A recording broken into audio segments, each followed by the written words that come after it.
Okay, I'm in the Beeb cellar.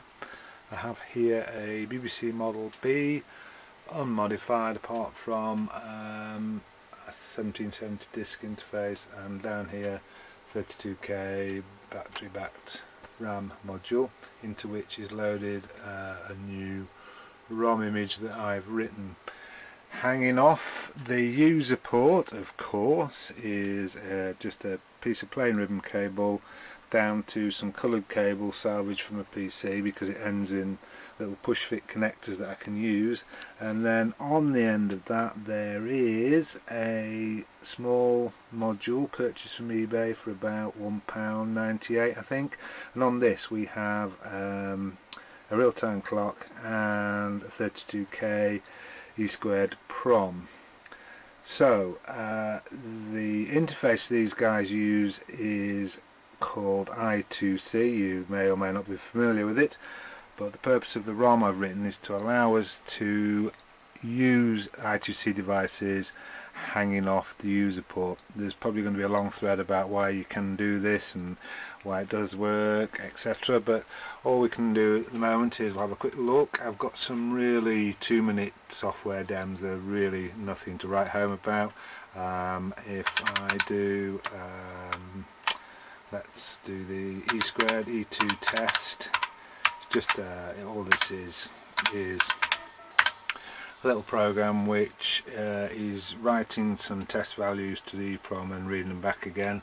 On the left is the EEPROM address, which will slowly over time count up to 32K, and on the right is the data, which happens to be the least significant byte of the address. I just copied basically for some test values.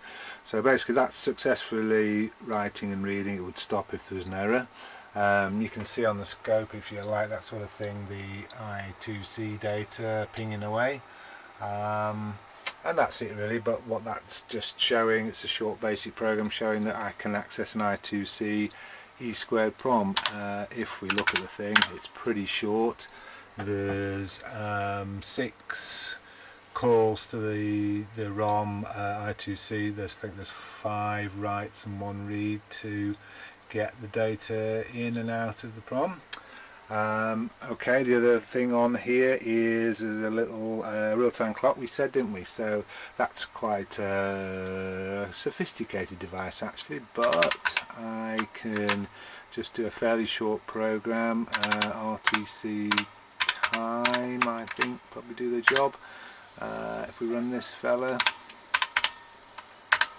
if you have a look there, just on the TV is just a 24-hour clock. I've not actually set it, it's just that's the time from switch on, which is obviously on 20 minutes, so that's just 24-hour clock time.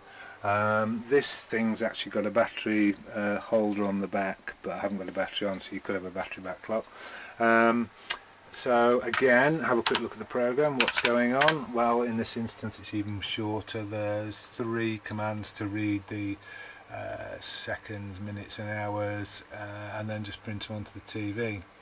And really all these devices, what it's about is get yourself the device and get the data sheet. And if you look at the data sheet, for example, for this real-time clock, it tells me there are 18 registers, tells me numbers, and it just tells me all the stuff that's going on. And the ROM I've written allows you to address the device, which has a unique address, with a register and with data in and out. So basically, using the new ROM, it's like a really quick job to use these hundreds of different devices that are available with an I2C interface. So there you go. This promises to be some good fun.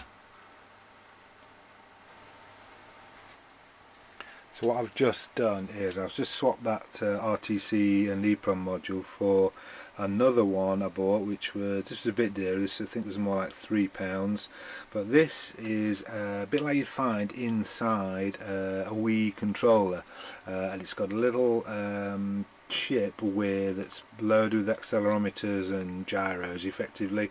So it's a motion sensing device principally.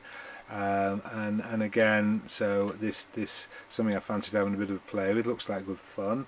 So if we load up another, really, this is really a 2-minute basic program just to show you that it does work. What have we called this one? Gyros, I think. Load gyros and run this.